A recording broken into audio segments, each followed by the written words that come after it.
Every Thursday, we're working to get you answers. The most experienced reporters in general aviation. Bringing in more details as they develop. The stories that affect you. We talk with our own safety expert. Every Thursday, AOPA Live This Week. Here at AOPA, we fight to protect and preserve our freedom to fly.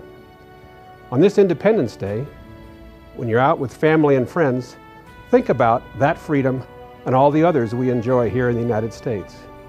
If you're flying, take along a non-pilot and let him or her enjoy this precious freedom that's so unique to our way of life here in the United States. Above all, be happy and safe on this Independence Day. Coming up on our special Independence Day edition, flying the aircraft that fought the war to end all wars, defending freedom and thrilling the crowds, what it's like to fly with a Thunderbird. The freedom of general aviation takes you places you never imagined, and the U.S. Senate boosts pilot freedoms. AOPA Live This Week begins right now.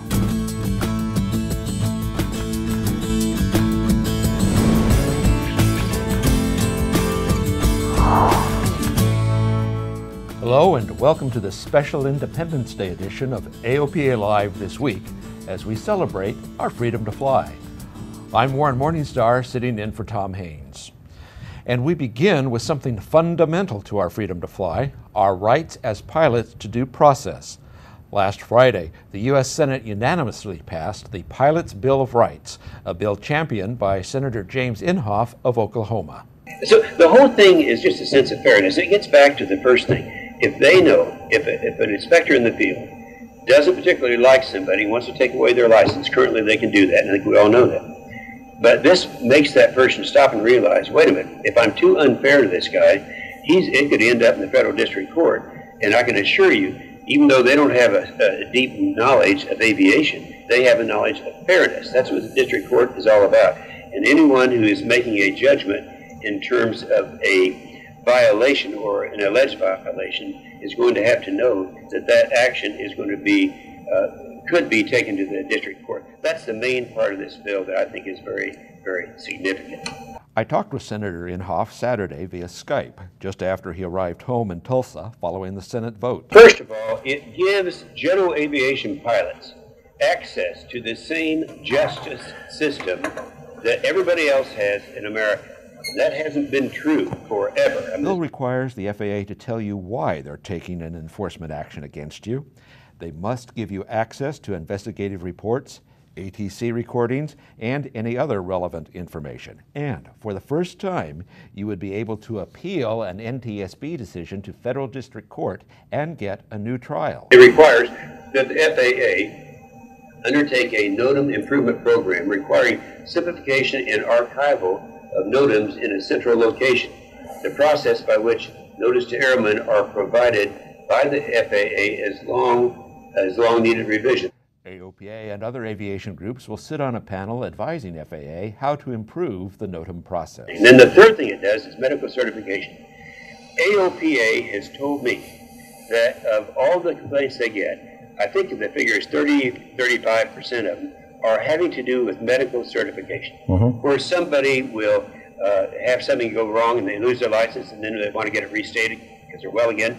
In one area, one doctor might put them back, and then someplace else, they might never get their license back again. This puts a review panel to rewrite that section.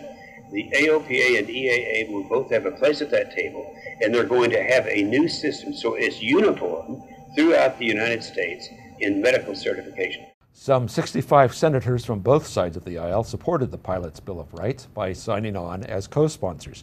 You can see a list of those senators on our website, and you might want to send your senator a note of thanks if he or she was a co-sponsor. If you really need an excuse to exercise your freedom to fly, take up AOPA's Keep 'em Flying Challenge. That's a new contest going on right now to keep you in the air, and it's simple. All you have to do is complete an Air Safety Institute online course, fly at least 5 hours, and fly in an aircraft serving as pilot in command to 5 airports or destinations that are more than 50 nautical miles from the immediately preceding departure point. As AOPA's Brittany McCullough tells us, it's all about the adventure of flying. The Keep 'em Flying Challenge is really just to get out to the airport and have some fun. Fly to new airports, maybe fly to a different restaurant that you haven't been to. Keep 'em Flying Challenge is really to just get out and explore new airports. You could also win your share of about $5,000 in prizes. All you have to do is to complete the challenge. To find out more, head over to AOPA.org and search for Keep 'em Flying. Well, we told you last week about the new Corvallis TTX. This week, Tom Haynes takes you flying in it. One wonders about those T's in the Cessna TTX. What do they stand for? The twin turbochargers and intercoolers? The ton of technology tucked inside the cockpit with its new Garmin panel? Or perhaps the technology that lets you in the door?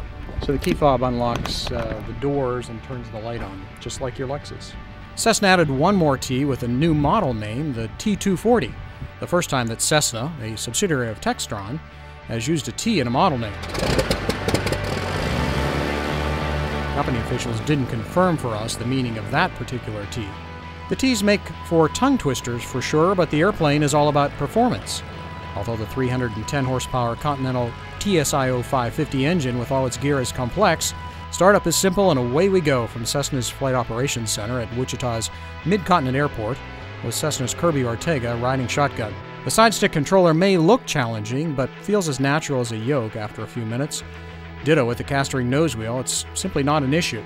Climbing to 12,500 feet, we settled in for some speed checks.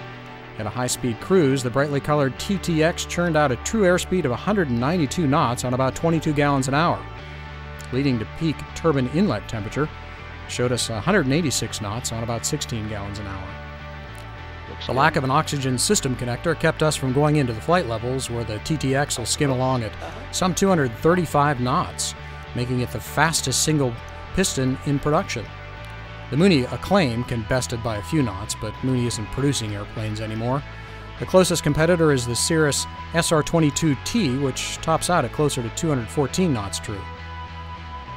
At altitude, we had a chance to check out the Garmin G2000, which Cessna calls the Intrinsic Panel, a name that will be used with other Garmin panel installations in other Cessnas further up the production line. The two panels are 14 inches in diagonal in a widescreen format.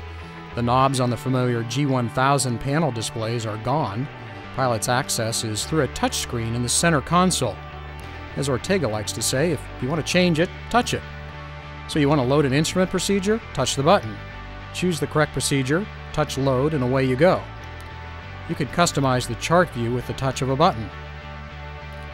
The screen has a nice tactile feel with an affirmative pop when touched. Should the touchscreen quit, the pilot can use the old-fashioned knobs and buttons through a separate panel on the glare shield. The GFC 700 autopilot includes Garmin's ESP, Electronic Stability and Protection System, which attempts to keep the airplane's limits from being exceeded when hand flying. Bank too steeply, for example, and the stick nudges you back to straight and level. Other safety features yet to be installed include seatbelt airbags and a more refined TKS anti-icing system approved for flight into known icing.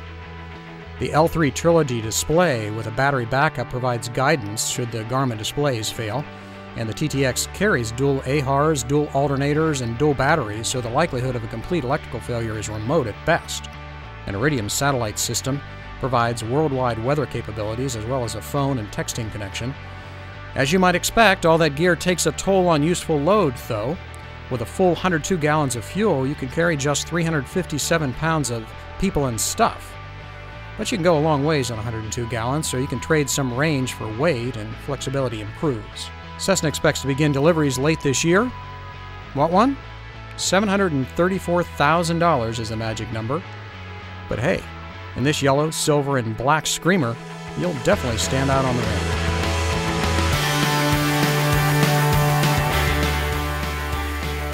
Over Kansas, I'm Tom Haynes, AOPA Live. Thanks, Tom. I'll take 2 TTXs. Well, when we come back, it really flies, and flying for country and public relations. The thing about radar is you don't know, is this convective? Whereas storm scope, no question what it is. It will save your butt and your airplane.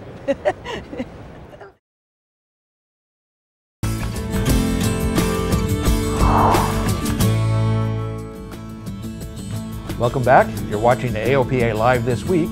I'm Warren Morningstar. Aircraft kit manufacturers are banding together to defend the freedom of individuals to build their own airplanes. The Aircraft Kit Industry Association aims to promote experimental aircraft and increase their flight safety.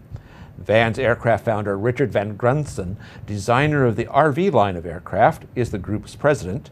John Monet of Sonic's line is vice president, and industry advocate Dave Gustafson is secretary. The group believes it can improve safety by providing flight training in experimental amateur-built aircraft.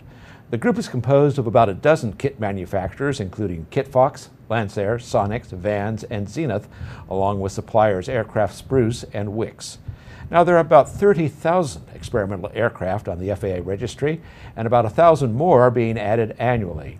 Experimental aircraft comprise roughly 10% of the U.S. general aviation fleet. Well, there are growing numbers of light sport aircraft in the fleet, but the FAA is having some second thoughts certifying special light sport aircraft.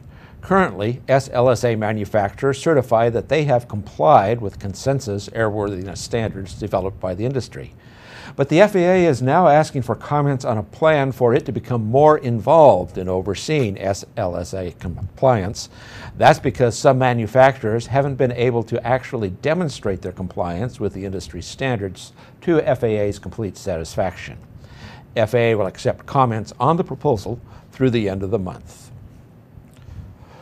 Well, folks, this SLSA really flies. Take a look at this. Here is a video released by the company Terrafugia. You'll remember they are working on what they call a street-legal airplane. The Transition has completed phase 1 of its flight testing, according to the company. The production prototype is now moving into drive testing, and the company said 5 more flight test phases are planned. Next step, get the Transition to production.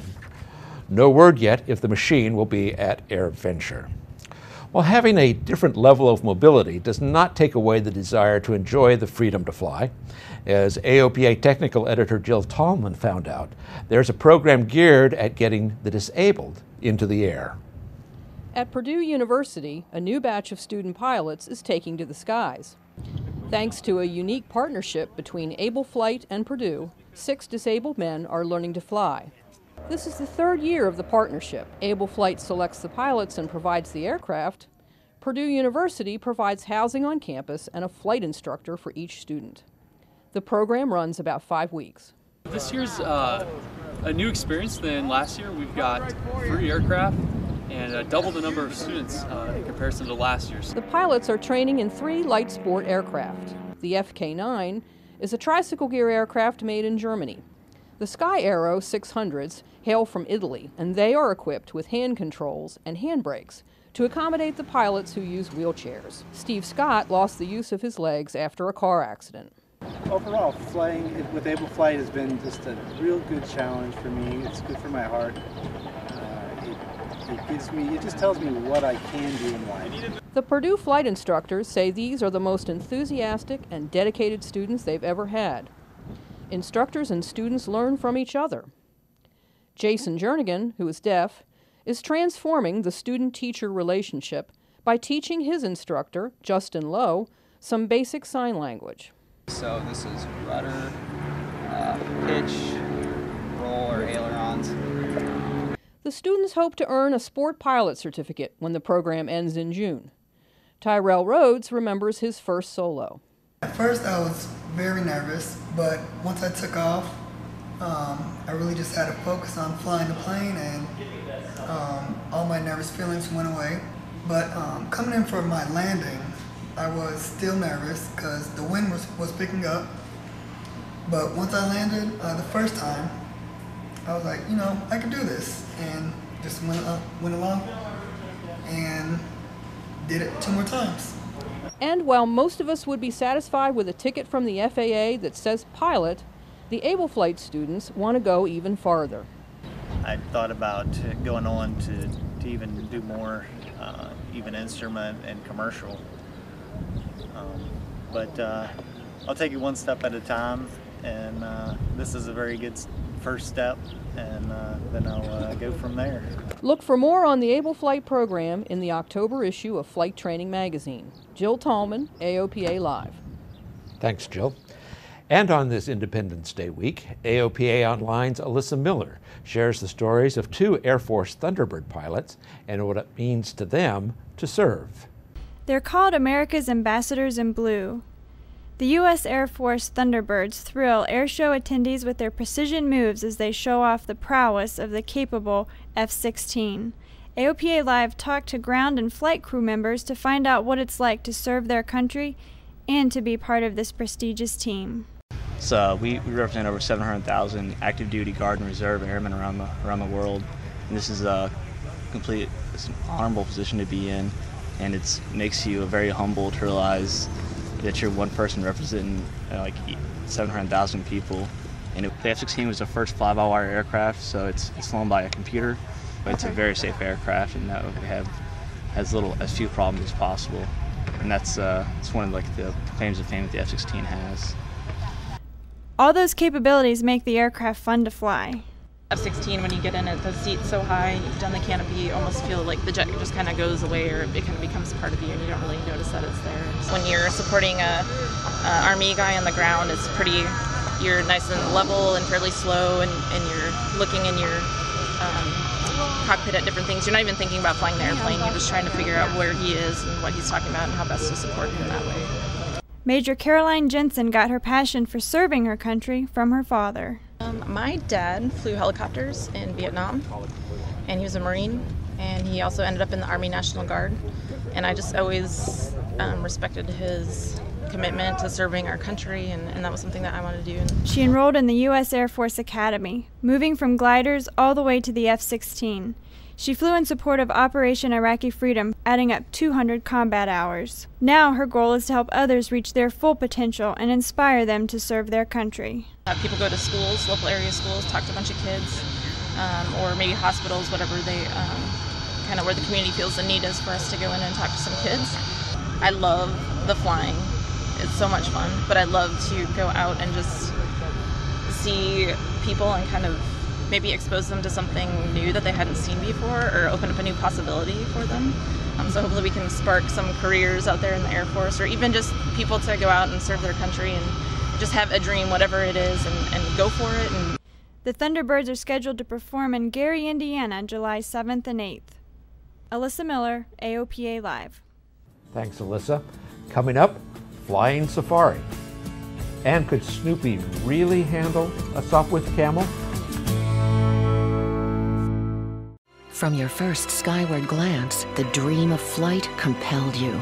And from your first glimpse of a Cirrus, you realized that dream had a name. Cirrus Aircraft. Go where you've never been before. Welcome back to our special Independence Day edition of AOPA Live this week.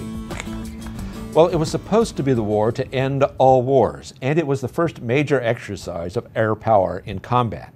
And you can get some sense of the war above the trenches summer weekends through October at Old Rhinebeck Aerodrome, just a few miles from the Hudson River in New York. Cole Palin bought a barn there back in 1959, cut a grass strip, and filled it with vintage aircraft. And Jim Moore reports that keeping this living museum flying takes a special kind of pilot. World War I airfields were round, and pilots never had to land in crosswinds. This is not a typical runway. We have 40, 50-foot trees at each end. We have a dip and a dogleg at one end and a hill at the other. So it's not even your typical grass field. A lot of grass fields are just nice flat farm fields, and it's a whole nother world trying to, navigate between a little notch in the trees. Weekend crowds arrive for the dogfights and the ribbon cut, but Chief Pilot Bill Gordon takes special care who gets signed off in the 1929 new standard D-25, which gives $75 rides all week long. That's our moneymaker. We need to keep that flying to stay solvent here. It's tough finding pilots that use their feet. You can find pilots with a lot of time, but a lot of them don't have much tailwheel time. And we need a bare minimum of 250 hours of tailwheel time.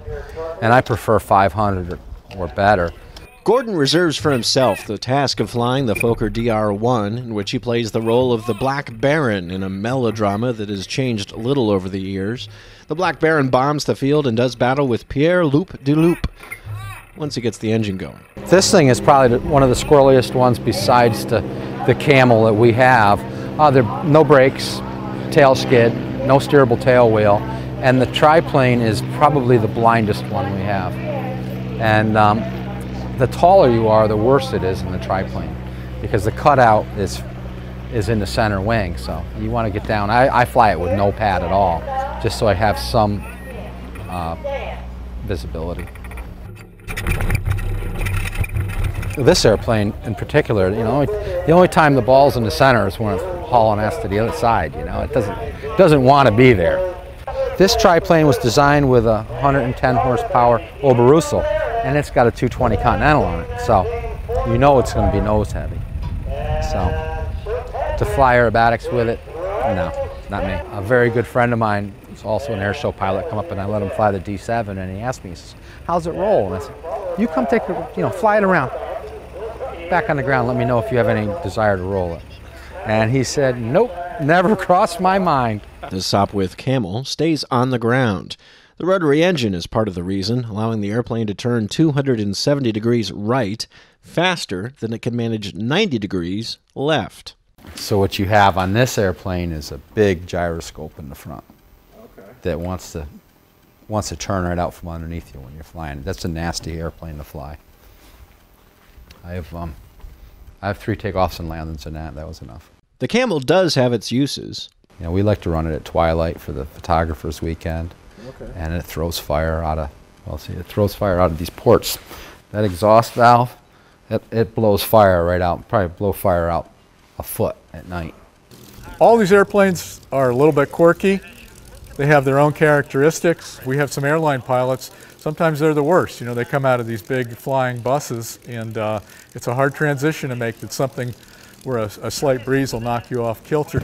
On a calm day, Neil Herman will hop the 1909 Blériot just a few feet off the ground, controlling the airplane with a rudder bar and a cloche, named for the bell-shaped bottom of a stick that guides an elevator and warps the wings. What you find about this airplane, first of all, it's underpowered, and you get used to that fact. With wing warping, in place of ailerons, wing warping has a major lag. Very, very sensitive elevator in this airplane, very unresponsive aileron control, and rudder's pretty much conventional. So you have to really separate the axes. Unlike a Cessna 172 where you get used to it being nice and coordinated, this thing you actually have to separate everything in your head. I actually brace one of my hands so that it limits my reaction to things. You have to be very careful with the elevator or the thing will just porpoise down the runway. World War I airplane is unusual in the respect that if things start to go bad and you start to ground loop, you need to go full throttle, whether it's a rotary or a radial, and give it a blast of power over the rudder. Stick forward. Well, it's against anything you've ever learned. If you see a tree getting big, to go full throttle and stick forward and step on the rudder. You know, most people close the throttle, pull the stick back, and, you know, and you're going to go around a circle. In Rhinebeck, New York, this is Jim Moore, AOPA Live. AOPA pilot readers may recognize Bill Gordon from his other jobs.